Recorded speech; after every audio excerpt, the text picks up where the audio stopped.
Morning guys, Patrick Ledwaba here.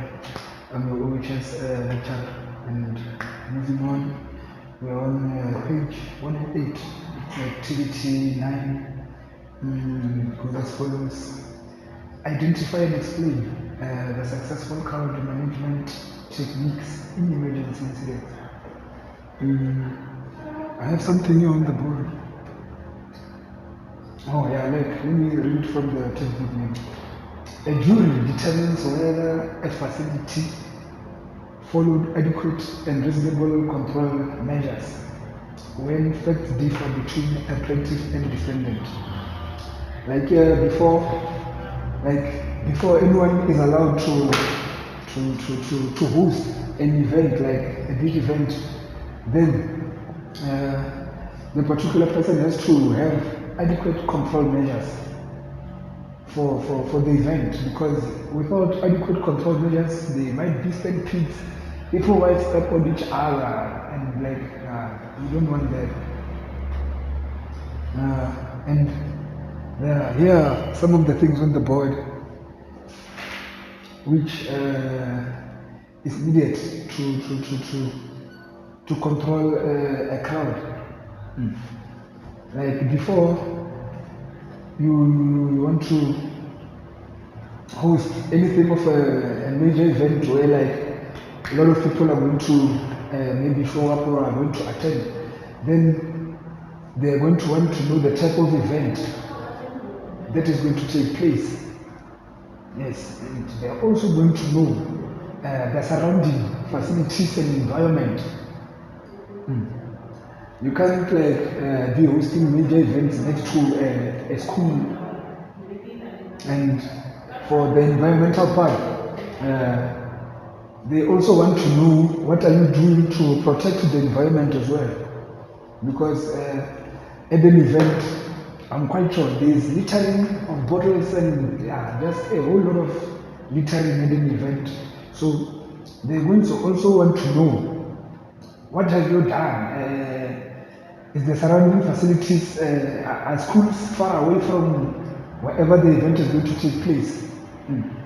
Do you have adequate environmental control in place? Do you have people who are going to be cleaning after the event? And here on number 3, they say you must know rivalries among schools. So like when you control a crowd of school children, maybe what they say here is, let's not mix them. They must all be seated in a form. Their school must sit there. They don't mix the crowd. Threats of violence. Like, what could threats of violence be at an event? Like, there's a lot. There's fighting taking place at an event, and there's also stealing at an event. There are a lot of things that take place, and they take place as threats of violence at an event. So you're going to need to come up with adequate control measures so that you must avoid violence. Very, very serious. And existence and adequacy of an emergency plan. This one is the most important, because in a crowd where there is a lot of people, we must have adequate existence emergency plan, because people can't evacuate. You can't evacuate 1,000 people at the same time. So we have to have an emergency plan on how we are going to evacuate all the people who have showed up to the event. So before an event can take place, you must first have an existence and adequate emergency plan. And anticipation of crowd size and seating assignments. Anticipation of crowd size is just a matter of the place that you want to host your event. Is it big enough to host a big crowd? Or maybe it's small, it can only host a small crowd. That's where the anticipation of crowd size and seating comes in. And use of security personnel and ushers.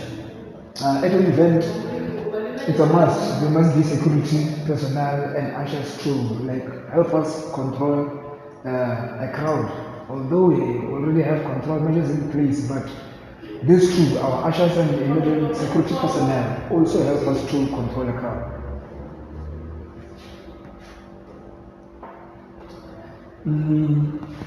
A few pointers here.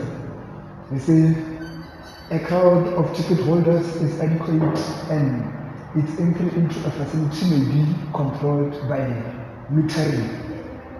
Yes, every time when we enter at an event or at a stadium, anything like that, we have to be controlled by metering. Yeah, at most events, people are controlled by metering, where people have to stand in long queues, and long queues which are controlled. Another point, whenever possible, more than one entrance is used by a facility. This one is true. More than one entrance is used because we all have been to stadiums, I'm sure, and we also that a stadium has something close to 10 to 20 entrances. So when hosting a big event, I'm quite sure you have to utilize more than one entrance in order to successfully control the crowd. Another point, we say the size of police detail for an event reflects the anticipation, crowd size, and behavior. I can say that the size of police detail reflects the anticipation, because wherever there are cops, we know that people are about to behave. People always behave when there are police around. Another point, facilities public address system has adequate volume and clarity for outside and inside use. Not all facilities have outside and inside use, because you find other pub is just open space and whatnot. And then another point here, the exterior security commander, the inside manager, the security chief, medical care unit can communicate directly with each other. Yes, this one, the security commander, the inside manager, security chief, and medical care unit communicate directly with each other, because it is very much important for these few parties to communicate in order to host a successful event.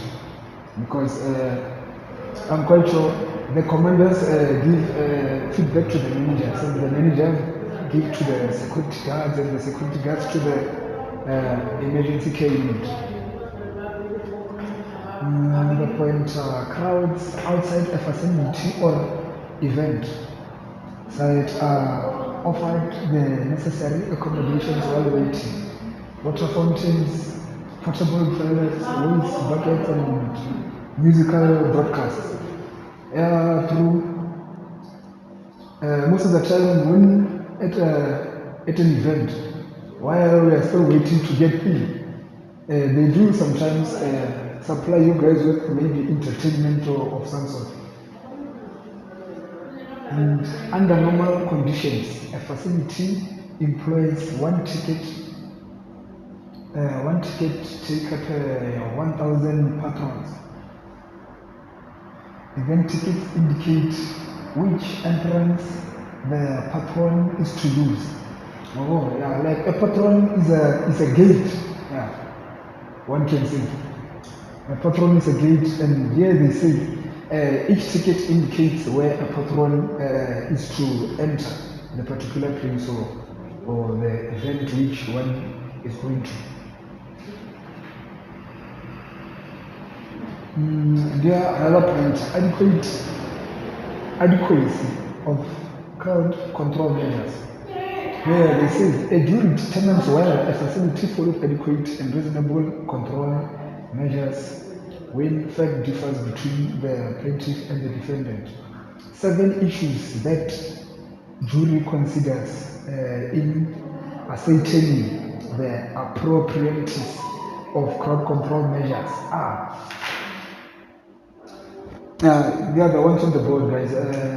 The type of event, surrounding facilities and environment, no rivalries among schools, threat of violence, and existence and adequacy of emergency plan. That must always be adequate and must be up to standard. Because the person who comes up with the emergency plan is the one who is going to answer for all injuries or all fatalities that are to happen at a particular event. And anticipate the crowd size and situation. The size of the place where you're going to host the event must be big enough to host all of the people who are coming to your event. And use security personnel and ushers. That is very important because you can't control a crowd without security personnel and ushers, and like there's bound to be fights and whatnot, stealing. So you don't want that at a crowd. At a crowd, in an event, people are going to enjoy, cause problems and whatnot. That's why it is necessary to use security personnel and ushers at an event. Here they say type of event, crowd control measures are influenced by the type of event. That I can say it is true because the control measures depend on the type of event that we are going to be hosting. We can't be calling cops at a funeral or something, but like at an event where there is going to be dancing and whatnot, we need to have proper control measures which are going to help us control the crowd, and it's the safety of the crowd.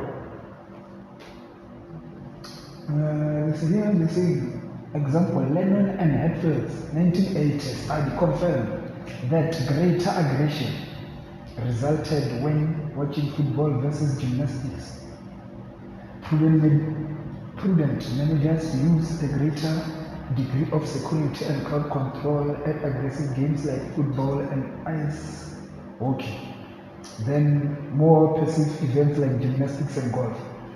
Like at a gymnastic game or at watching a game of golf, there I don't see many security personnel and ushers, although they are there, but like not as many as a football game or a gymnastic game, because at a football game, crowds turn up in numbers, like in their thousands, guys.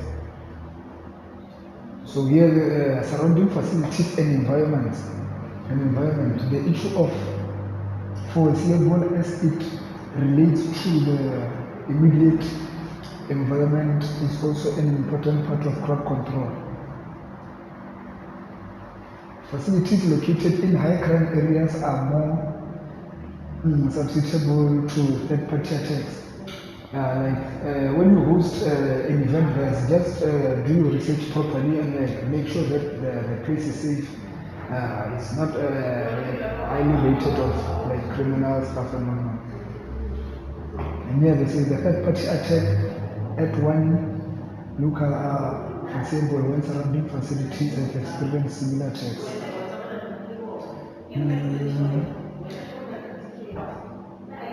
They're talking about a here on some pointers they say clarify levels of responsibility, command and control. Like levels of responsibility, there's at an event, everyone has his or particular job. There is command control, there is people who are in control of our officers, who are in control of our entrances and whatnot. Another point here, spell out detailed pre-planning steps.